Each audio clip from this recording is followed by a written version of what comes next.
state of play right now with Russia and Ukraine and this conflict and President Trump's position, are you glad that India took the position it did? I mean, it carried on buying Russian oil and gas, for example. Yes, I'm still wiping the egg off my face because I was the one person in the parliamentary debate who actually criticized the Indian position at the time, back in February 22, on the well-worn grounds that Espen will understand, because he and I talked about all this in my UN days, that there was a violation of the UN Charter, that there had been a violation of the principle of the inviolability of borders, of the sovereignty of a member state, namely Ukraine, and we had always stood for the inadmissibility of the use of force to settle international disputes, and all of those principles, I said, had been violated by one party, and we should have condemned it.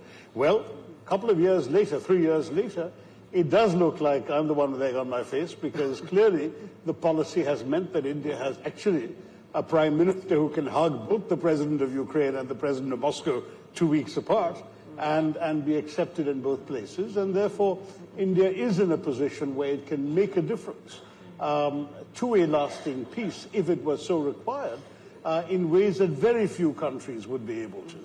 And it's partially, I mean, again, going back to some of the things that Stephen Harper and Espen said, distance helps. The fact that we're not in Europe and we're not directly, one way or the other, threatened or benefiting from any change in territorial borders, for example, that helps. The fact that the two parties seem to be ready to agree to peace. The fact that there would presumably be some very serious international backing for an international peacekeeping venture. I mean, all of those things have to be borne in mind before you answer the question that you just asked, Yella. As an Indian government a person making such a decision, those considerations would really have to be uppermost before they say yes or no. But I can see it entirely possible that in these circumstances, India would say yes.